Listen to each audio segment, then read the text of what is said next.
ఆరోగ్యం బాగాలేనప్పుడు మాత్రమే గుర్తొచ్చే ఇడ్లీలు మనం సరైన పద్ధతిలో బరువు తగ్గడానికి కూడా హెల్ప్ చేస్తాయండి. అవి బ్యాలెన్స్డ్ వేలో ఎలా తినాలనేది ఈరోజు వీడియోలో చూద్దాము. ఇంటర్నెట్లో చూపించే ఇన్స్టెంట్ ఇడ్లీల జోలికి మాత్రం వెళ్ళకండి.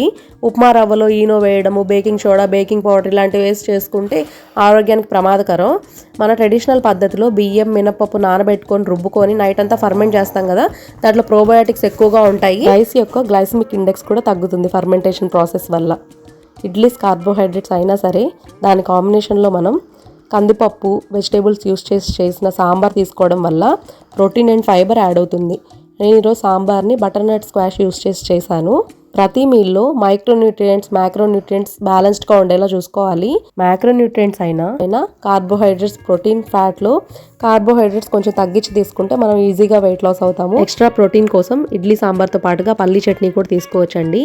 ఇలాంటి మరిన్ని వీడియోస్ కోసం ప్లీజ్ ఫాలో. Thank you.